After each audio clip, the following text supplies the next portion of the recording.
Hello everyone, welcome to IFS. और आज वापस से 100 डे चैलेंज के अंदर हम वापस आए हैं। और आज मैं कुछ क्वेश्चंस को आपके साथ में डिस्कस करने वाला हूँ। और फिर भी मैं आज आपको वापस से बताऊंगा कि इन क्वेश्चंस को अपलोड कर दिया गया है आईएफएस के ऐप पर। वहाँ पर जाकर विद इन टाइम के अंदर इन क्वेश्चंस को अप्लाई कर सकते हो। और आपको ये भी पता होगा, और अगर नहीं पता होगा तो मैं आपको अभी बता देता हूँ कि अगर कभी आप विद इन टाइम के अंदर इन 100 डेज के अंदर रेगुलर इन क्वेश्चंस को अप्लाई करते हो तो आपको इन क्वेश्चंस के अप्लाई करने के बाद जितना भी, अगर कम टाइम, जिस भी स्टूडेंट का कम टाइम में अच्छा स्कोर होगा उसको यहाँ पर आईएफएस की तरफ से गिफ्ट दिया जाएगा। ठीक है, तो बहुत सारे सरप्राइजिंग गिफ्ट है आपके लिए। सिर्फ आपको विद इन टाइम के अंदर हमारे ऐप पर जाकर इन क्वेश्चंस को अप्लाई करना होगा। तो बढ़ते हैं सबसे पहले कि सर आज के एक सरप्राइज के अंदर किस तरीके के क्वेश्चन। हालांकि आप लोगों ने देख लिए होंगे कि ये तो सरप्राइज उन लोगों के लिए जिन्होंने क्वेश्चन जाकर नहीं देखे हमारे ऐप के ऊपर। तो सबसे पहला क्वेश्चन आपकी स्क्रीन के ऊपर ये रहा।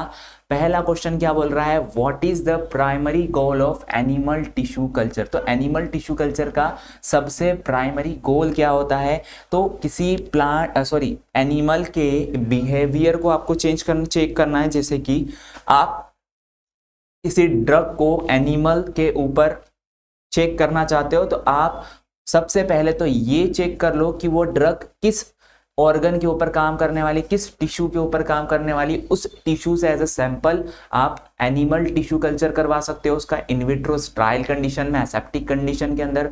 और फिर उस कल्चर के ऊपर उस ड्रग का इफेक्ट देख सकते हो। वही इफेक्ट सेम उस एनिमल के उस सेल के साथ में भी होगा। तो आपको अगर कभी किसी एनिमल सेल का बिहेवियर चेक करना है तो आप एनिमल टिश्यू कल्चर की प्रोसेस कर सकते हो। या तो आपको डेवलपमेंट करना है किसी एक ट्रांसजेनिक एनिमल का इन विट्रो कंडीशन में, तो भी आप यहाँ पर एनिमल टिश्यू कल्चर की टेक्निक को फॉलो कर सकते हो। तो ये इसका आंसर क्या हो जाता है, to study the cell behaviour and development in vitro condition के अंदर to grow the new plant variety. तो जब हम एनिमल टिश्यू कर रहे हैं तो फिर प्लांट वेराइटीज को क्यों यहाँ पर ग्रो करेंगे, है ना। To produce the genetically modified plant, तो यहाँ पर प्लांट क्यों आ गया, यहाँ एनिमल आना चाहिए था। सॉइल फर्टिलिटी, तो देखो एनिमल के लिए हम सॉइल प्लांट की तो कोई बात ही नहीं करते। नेक्स्ट आ जाता है, इन the plant tissue culture what is the purpose of using the nutrient medium.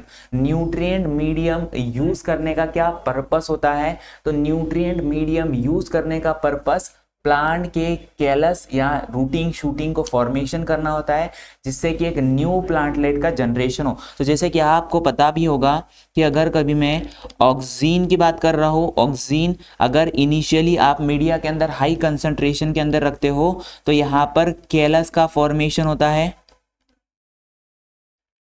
Callus का फॉर्मेशन होता है। अगर आपने इस ऑक्सीन के कंसंट्रेशन को थोड़ा कम करके, मतलब हम बोल सकते थोड़ा कम करके आपने इसको साइटोकाइनिन के साथ में ऐड कर दिया, तो फिर यहाँ पर रूटिंग फॉर्मेशन होती है, रूटिंग। और अगर कभी आपने ऑक्सीन को कम कर दिया और साइटोकाइनिन को बढ़ा दिया, साइटोकाइनिन को इंक्रीज कर दिया, तो यहाँ पर शूटिंग फॉर्मेशन होती है।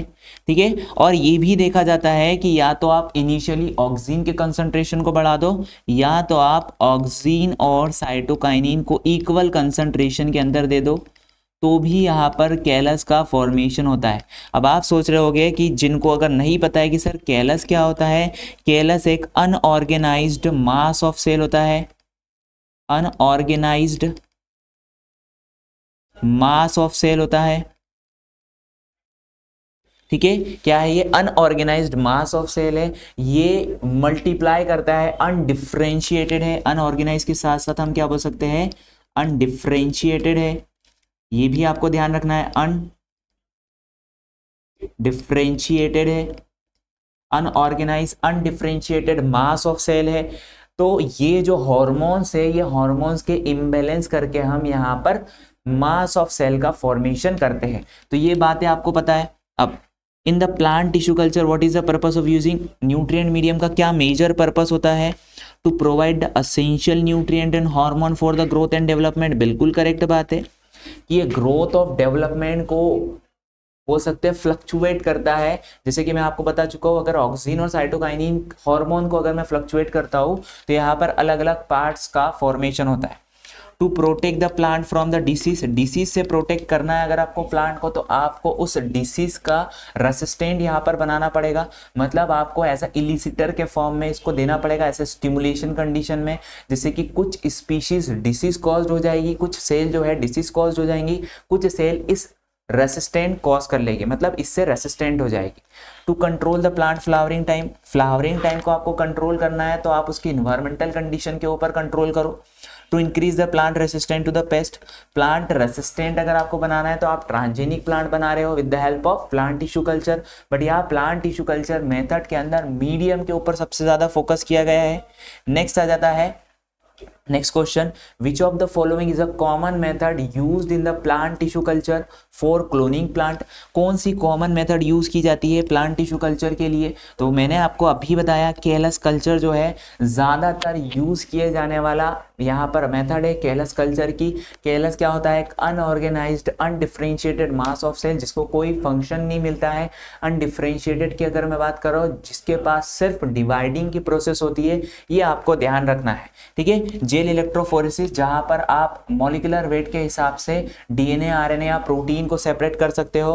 प्रोटोप्लास्ट फ्यूजन की अगर मैं बात कर रहा हूँ, तो प्रोटोप्लास्ट फ्यूजन जो है वो जेनेटिकली मॉडिफाइड ऑर्गेनिज्म बनाने का काम करता है, जेनेटिक वेरिएबिलिटी के लिए,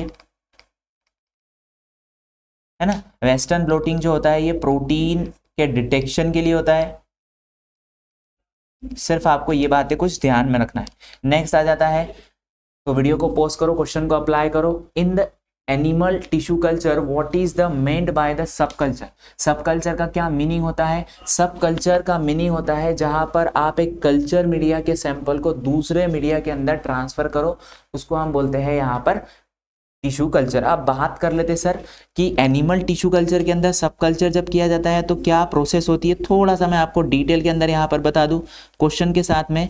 मान लो यहाँ पर ये जो सेल है, यहाँ पर एक अनऑर्गेनाइज्ड मास ऑफ सेल का फॉर्मेशन हुआ है। मान लो ये क्या है? एनिमल टिश्यू, और एनिमल टिश्यू बहुत ज़्यादा अमाउंट के अंदर यहाँ पर बन गया है। अब जब ये एनिमल टिश्यू बनता है तो ये न्यूट्रिएंट का यूज़ करता है। जब न्यूट्रिएंट का यूज़ कर रहा है मतलब न्यूट्रिएंट डिप्लीशन कंडीशन आ रही है, तो इस न्यूट्रिएंट डिप्लीशन कंडीशन को कम करने के लिए आपको क्या करना पड़ेगा? इस सेल को ट्रांसफर करवाना पड़ेगा एक फ्रेश मीडियम के ऊपर। तो देखो ट्रांसफर करवाने के लिए क्या होता है, जब मैं एनिमल सेल की बात करता हूं तो ध्यान से देखो, एनिमल सेल जो है इस तरीके से होती है ना, ये इस तरीके से ऐसी होती है। ये सेल जो है, सेल ये टिश्यू बना रहा हूं, मान लो कि 4 सेल का कोई टिश्यू है। अब अगर कभी मैं 4 सेल के टिश्यू की बात करूं आपको, तो ये टिश्यू जो है इस तरीके से मीडिया के ऊपर लगा हुआ, मान लो ये मीडिया है, ये क्या है? मीडिया है। अब ये जो मीडिया है, इस मीडिया के पास में यहाँ पर जो टिश्यू है वो इंटरेक्शन शो कर रहा है, और साथ ही साथ सेल्स के बीच में भी इंटरेक्शन शो कर रहा है। तो आपको पता है जब मैं इसकी मैट्रिक्स से बात कर रहा हूँ, मैट्रिक्स से इंटरेक्शन शो कर रहा है, तो यहाँ पर प्रेजेंट होता है कोलेजन, है ना। और जब मैट्रिक्स से इंटरेक्शन की बात करो, कोलेजन के साथ में फाइब्रोनेक्टिन भी होता है। सर ये कोलेजन और फाइब्रोनेक्टिन को यहाँ पर सेल टू सेल इंटरेक्शन के अंदर भी होता है। तो इनको अगर हमें ब्रेक करना है, क्योंकि देखो जब मीडिया के ऊपर आप ग्रोथ करते हो तो ये इंटरेक्शंस कर लेते हैं, सेल का सेल से इंटरेक्शन हो जाता है, तभी तो यहाँ पर एक सिंगल मोनोलेयर का फॉर्मेशन होता है, ठीक है। कंटिन्यूस सेल लाइन तो अलग होती है, जिनको आप कैंसर सेल लाइन बोल देते हो। तो यहाँ पर इनको ब्रेक करने के लिए आपको क्या करना पड़ेगा? सबसे पहले इस प्लेट की सेल को ट्रिप्सिन का ट्रीटमेंट देना पड़ेगा, ठीक है। कोल्ड ट्रिप्सिन और वार्म ट्रिप्सिन, 2 टाइप की मेथड्स का यूज किया जाता है यहाँ पर, 2 टाइप की मेथड, कोल्ड ट्रिप्सिन, साथ ही साथ यहाँ पर होता है वार्म ट्रिप्सिन। कोल्ड ट्रिप्सिन और वार्म ट्रिप्सिन, 2 ट्रिप्सिन मेथड का यूज किया जाता है। उसके बाद में इनको दूसरी मीडिया की प्लेट के ऊपर ग्रोथ करवाया जाता है ना। यहाँ पर दूसरी मीडिया की प्लेट के ऊपर ग्रोथ करवाया जाता है, दूसरी मीडिया की प्लेट के ऊपर ग्रोथ करवाया जाता है। मान लो कि यहाँ पर कौन सा मीडियम था? इस तरीके का कोई ग्रीन कलर का मीडियम था। अब यहाँ पर ऐसा कुछ ब्लू कलर का मीडियम है। तो इस प्रोसेस को हम क्या बोल देते हैं? सब कल्चरिंग। इसको क्या बोलते थे हम, सब कल्चरिंग। तो क्या है, पढ़ लेते हैं। Changing the tissue genetic makeup, genetic makeup change नहीं होता है, क्योंकि जेनेटिक मेकअप चेंज होता है तो इसका मॉर्फोलॉजिकल भी चेंज होगा, और यहाँ पर ऐसा कोई चेंजेस दिखाई नहीं देता है। Transferring cell from one culture vessels to the another medium, बिल्कुल करेक्ट बात है, जहाँ पर कल्चर वेसल्स को ट्रांसफर किया जाता है। Mixing different animal tissue to study the interaction, नहीं। Freezing the storing the sample for the future, नहीं। यहाँ पर इस प्रोसेस को हम क्रायो प्रिजर्वेशन बोल देते हैं,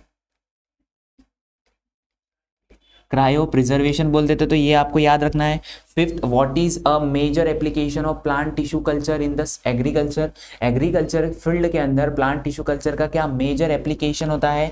creating artificial intelligency, artificial intelligency का काम यहाँ पर नहीं है। Producing the genetic uniform and disease free plant from the propagation, बिल्कुल करेक्ट बात है, क्योंकि यहाँ पर होता है जेनेटिक वेरिएबिलिटी, जिसको आप सोमा क्लोनल वेरिएशन के नाम से जानते हो। फिर यहाँ पर प्रोसेस की जाती है प्रोटोप्लास्ट फ्यूजन, यहाँ पर हाइब्रिड का फॉर्मेशन किया जाता है। ये प्रोसेस जो होती है टोटली एक जेनेटिकली मॉडिफाइड प्लांट के फॉर्मेशन के लिए होती है। Developing new plant variety through the traditional breeding, नहीं। यहाँ पर हम प्लांट टिश्यू कल्चर का मेजर एप्लीकेशन की बात करें, हाँ ये एप्लीकेशन जरूर है बट मेजर एप्लीकेशन नहीं है। Enhance the soil nutrient content, soil के न्यूट्रिएंट कंटेंट से प्लांट के ऊपर मतलब प्लांट की वैरायटी के ऊपर क्या होगा, अगर हमें सॉइल का न्यूट्रिएंट ही बढ़ाना है तो फिर हम जेनेटिकली मॉडिफाइड क्यों करें प्लांट को, ठीक है। तो इसके लिए यहाँ पर इस तरीके से हमारा आंसर बी आ जाता है। होप्स हो कि आपने ये क्वेश्चंस को सॉल्व किया होगा, ठीक है। तो आप विद इन 20 मिनट्स हमारे ऐप के ऊपर 5 क्वेश्चन को सॉल्व कर सकते हो। यहाँ पर आपको हमारे ऐप के ऊपर IIT JEM के सेक्शन में जाना पड़ेगा, साथ ही साथ IIT JEM के सेक्शन में जाकर आपको ये जो PYQ टेस्ट है इसके ऊपर आना पड़ेगा। PYQ टेस्ट के अंदर आपको यहाँ पर हमारा जो PYQ का सेशन है वो आपको यहाँ पर क्वेश्चंस मिल जाएंगे, ठीक है। तो उम्मीद है मुझे कि आपने क्वेश्चंस किए होंगे और आपको ये क्वेश्चंस भी अच्छे लगे होंगे और डिस्कशन भी ठीक लगा होगा। तो डिस्कशन को लाइक करना मत भूलिएगा, ज़्यादा से ज़्यादा अपने दोस्तों के साथ शेयर कीजिएगा, ठीक है। तो मिलते हैं next 100 day challenge questions practice के साथ में, ठीक है। तो thank you everyone, thank you for watching this video and happy learning.